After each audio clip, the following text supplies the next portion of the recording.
Assalamualaikum warahmatullahi wabarakatuh. Halo, jumpa lagi bersama saya Bahtiar Movie.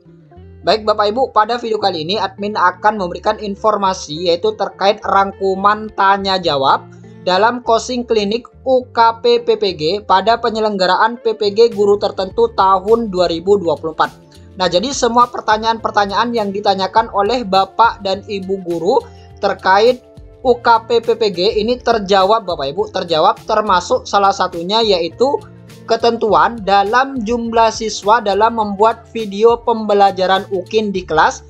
Nah, kita langsung saja Bapak Ibu. Pertanyaan pertama, saya mengajar di SMP namun di PPG Piloting 2 pemanggilan saya di bidang studi SMK. Bagaimana saya harus membuat dokumen uji kinerjanya? Apakah boleh di SMP atau harus di SMK? Mungkin untuk pertanyaan pertama, Prof. Banji, apakah berkenan untuk membantu menjawab?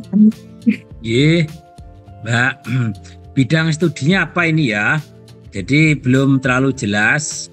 Mengajar SMP, misalnya matematika gitu, tidak masalah kan? Kalau matematika di SMP ada, SMK ada, itu tidak masalah. Tapi kalau bidangnya berbeda itu yang bermasalah.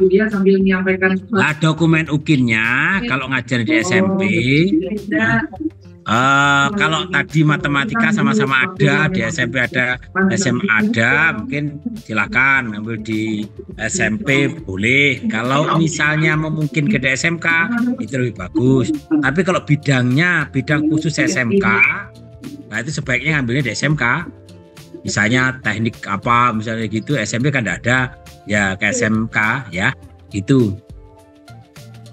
Baik, terima kasih Prof. Banji atas jawabannya. Mungkin kita lanjut ke pertanyaan yang kedua, yaitu dalam membuat video pembelajaran apakah ada ketentuan jumlah siswa, kemudian bagaimana jika jam pembelajaran pada video UKIN kelebihan dari waktu yang ditentukan. Mungkin dari Bu Suzy dibantu menjawab nih. Iya Mbak Sela, terima kasih. Ketentuan jumlah siswa nggak ada Mbak, jadi siswanya yang di kelasnya berapa orang gitu ya. Jadi di kelas Bapak berapa orang jumlah siswanya, silakan dengan jumlah siswa yang ada di kelas Bapak.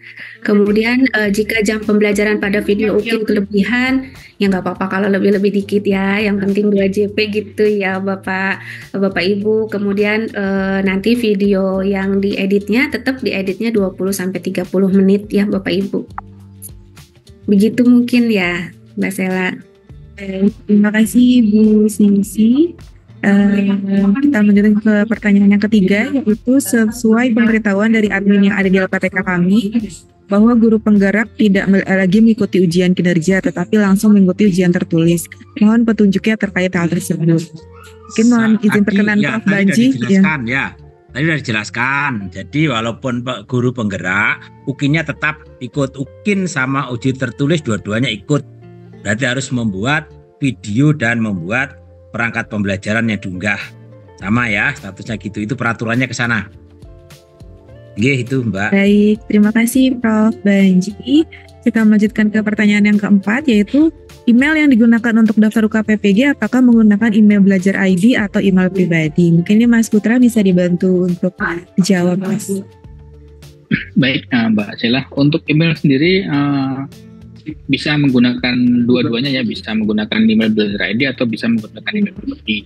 Untuk keperluan email sendiri ini memang kami masih melakukan untuk blasting informasi ya, terkait blasting informasi. Yang penting pastikan email yang dicantumkan dalam UKPPG ini aktif dan tidak ada kesalahan atau typo dalam menginputkan nanti ya, karena email ini nanti untuk keperluan kami melakukan blasting informasi jika diperlukan. Itu Mbak Sela. Jadi bebas mau belajar ID atau mau pribadi bisa. Baik, terima kasih Mas Putra. Yang terpenting emailnya aktif gitu ya Mas ya. Aktif, betul. Ya, baik. Kita melanjutkan ke pertanyaan selanjutnya. Apakah masih ada Mas Bima? Baik, pertanyaan selanjutnya. Pada saat daftar UKPPG, saya membuka aplikasi, tetapi setelah itu mengapa langsung diarahkan konfirmasi password baru? Mungkin ini Mas Putra bisa dibantu untuk dikuatkan kembali Mas terkait pendaftaran di aplikasi. Baik, tadi sudah disampaikan bahwa untuk paspor default itu memang 1, 2, 3, 4, 5 bintang ya. Karena paspor ini paspor default, jadi banyak orang yang tahu untuk alasan keamanan Bapak Ibu memang diarahkan untuk segera bisa mengubah paspor default ini menjadi paspor yang tidak diketahui orang lain. Hanya saja yang perlu ditekankan bahwa setelah Bapak Ibu merubah paspor itu jangan sampai lupa seperti itu. Baik, terima kasih Mas Putra. Selanjutnya, saya mahasiswa piloting 2, belum daftar UKPPG karena NIM belum muncul. Apakah sekarang sudah bisa membuat video UKIN atau tunggu daftar UKPPG dulu? Mungkin izin Prof. Banji untuk menanggapi terlebih dahulu, Prof. Ya, kalau ini statusnya belum mahasiswa ya sekarang ya. Ya, kalau daftar sebaiknya membuatnya status mahasiswa. Cuman kalau sekarang buat pun sebenarnya tidak ada masalah.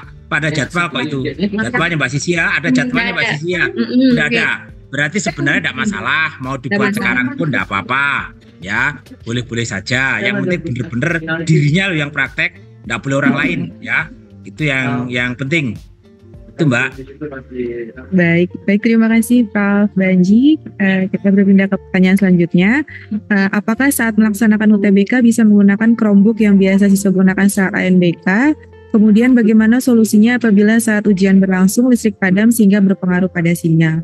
Mungkin pertama ditanggapi oleh Mas Putra terlebih dahulu terkait penggunaan Chromebook untuk UTBK nanti.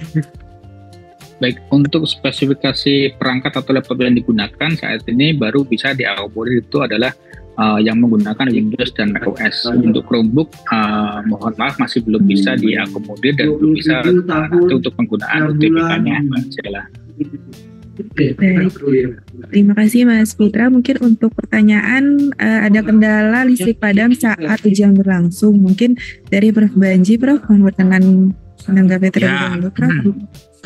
Jadi ada ketentuan-ketentuan ketika mengalami gangguan kaitannya luas, cukup luas dan lama, misalnya ada banjir, kemudian pemadaman listrik yang agak panjang, maka itu disebut force majeure. Nanti akan dicatat. Kemudian kalau saat itu tidak bisa ikut ujian pada berikutnya. Ya. Tetapi kalau padamnya tidak lama, kalau hanya setengah jam misalnya gitu, masih bisa lanjut, tidak masalah. Atau kalau misalnya padamnya di daerahnya atau di rumahnya sendiri padamnya ternyata karena ini belum bayar listrik misalnya gitu, harus ke tetangganya yang ada listrik. Atau kalau misalnya satu desa yang padam, coba cari alternatif ke desa yang lain. Kan sebelum listrik itu kalau ada pemadaman ada pemberitahuan kan sebenarnya, pemberitahuan padam karena apa gitu, daerah mana saja yang dipadamkan. Kalau memungkinkan untuk mencari tempat yang tidak padam itu disarankan ke sana. Ya, kalau memang di tempat yang bersangkutan padam dan sudah diumumkan oleh PLN, pemadamannya panjang seharian misalnya gitu, cari tempat yang lain. Ya, gitu ya. Baik, terima kasih Prof. Banji. Mungkin pertanyaan terakhir, untuk studi kasus, apakah kasusnya harus sama dengan RPP atau video yang kita upload atau kasus yang pernah saya alami di sekolah? Kemudian apakah permasalahan di studi kasus harus ada kaitannya dengan sosial emosional serta keberagaman atau harus pembelajaran di kelas? Mungkin tadi sudah dijelaskan ya.